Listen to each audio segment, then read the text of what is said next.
Dans cette section, on va définir l'intégrale. Soit f, une fonction continue, est positive sur l'intervalle AB. Continue, donc on peut la tracer sans lever la main sur l'intervalle AB. Positive implique que la courbe CF est au-dessus de l'axe des abscisses, de ce côté-là. Et l'intervalle AB signifie que A est inférieur à B.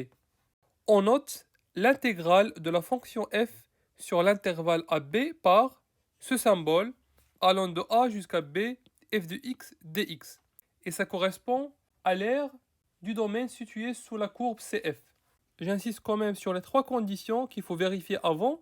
Il faut que la fonction f soit continue, positive et que A soit inférieur à B. Dans ce cas, l'intégrale de A à B de f de x dx correspond à l'aire située sous la courbe. J'espère que vous vous rappelez de ce qu'on avait dit dans la vidéo précédente, que l'intégrale correspond à une somme continue. On utilise le symbole sigma quand on somme sur des valeurs discrètes, donc des entiers naturels allant de 0 jusqu'à n, 0, 1, 2, 3, et on utilise l'intégrale quand on somme sur une valeur continue, c'est-à-dire x réel allant de a jusqu'à b, d'une façon continue. En gros, la variable x joue le rôle de i. Donc il s'agit d'une variable muette. Vous savez très bien que la somme de i allant de 0 jusqu'à n égale à la somme de j allant de 0 jusqu'à n de f de xj delta xj. Il s'agit d'une variable muette. On peut l'appeler comme on veut. J, I, K, L, on s'en fout. Il s'agit d'une variable intermédiaire qu'on utilise pour le calcul. C'est une variable qui change de valeur. Elle prend la valeur 0, la valeur 1 jusqu'à la valeur n. D'une façon analogue, on peut remplacer x par u, parce que aussi x ici est une variable muette. Elle change de valeur entre a et b. On peut l'appeler comme on veut. Ce qui compte, c'est une variable qui change de valeur entre a et b.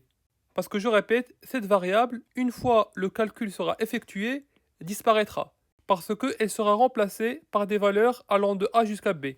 Maintenant, une question que vous pouvez vous poser, que se passe-t-il lorsque ces conditions ne sont pas vérifiées? Concernant la première condition, elle sera tout le temps vérifiée. À notre niveau, on est exclusivement intéressé par l'intégration des fonctions continues. Passons maintenant à la deuxième condition, la fonction f est positive. Que se passe-t-il dans les autres cas? Je rappelle qu'il y a deux autres cas possibles. Soit la fonction f est négative, soit la fonction f change de signe. Commençons par le cas où la fonction f est négative. C'est très simple, ça va être moins l'aire définie sous la courbe. Pourquoi ça? C'est très simple, parce que si je cherche l'intégrale de a jusqu'à b de f de x dx, ça va être moins l'intégrale de a jusqu'à b de moins f de x dx. Parce que je rappelle, l'intégrale est une somme. Donc au lieu de sommer les f de x dx, je somme moins f de x dx, et après je multiplie par moins. C'est comme si j'ai fait comme ça. Donc a plus b égale à moins a moins b. Donc je fais la somme de moins a moins b, et après je multiplie par moins a. Pareil, ici, donc je fais la somme, donc l'intégrale de moins f de x de x, après je fais moins a.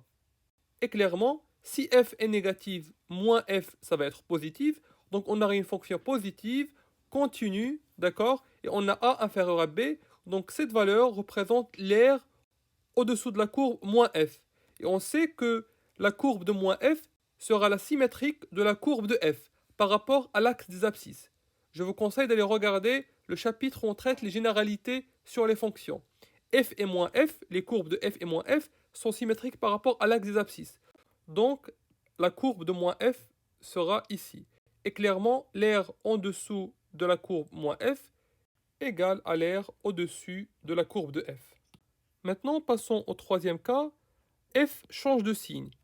Vous savez tous que pour faire la somme A1 jusqu'à AN, je peux faire par exemple A1 plus A2, je les somme ensemble, après je somme de A3 jusqu'à AN. Avec les symboles sigma, je peux dire que la somme de AI, I allant de 0 jusqu'à N, égale à la somme des AI, I allant de 0 jusqu'à K, et après la somme des AI, I allant de K plus 1 jusqu'à N.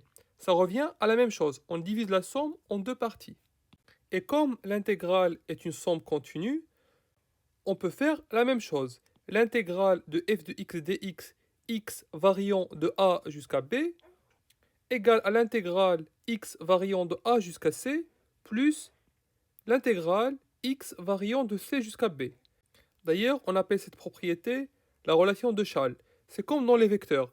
Vous savez que le vecteur AB égale au vecteur AC plus CB.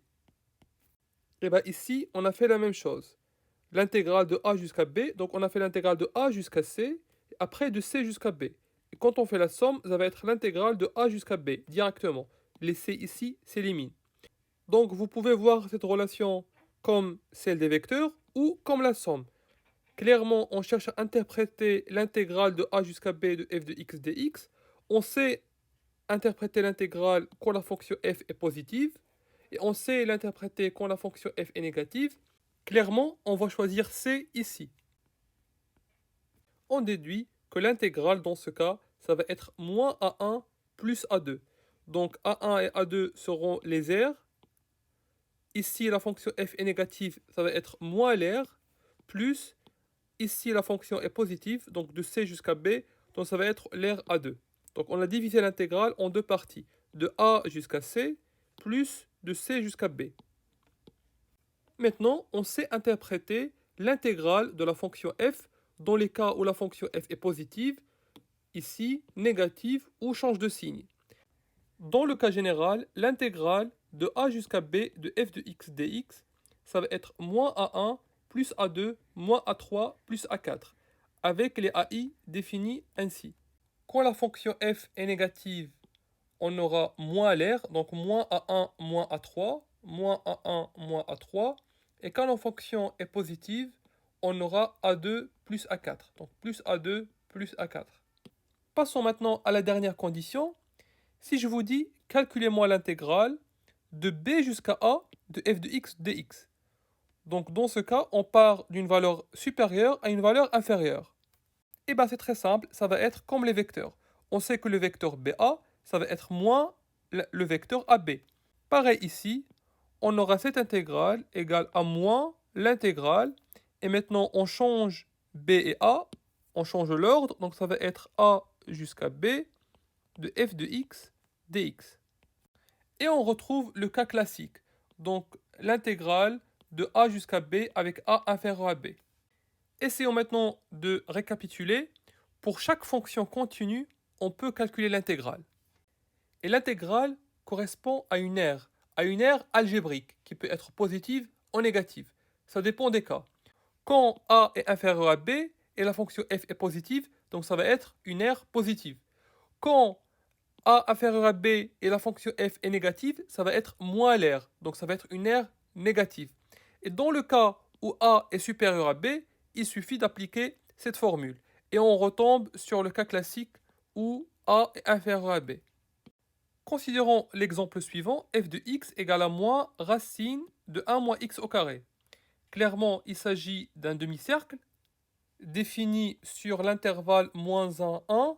Je vous laisse trouver l'ensemble de définitions, c'est très simple.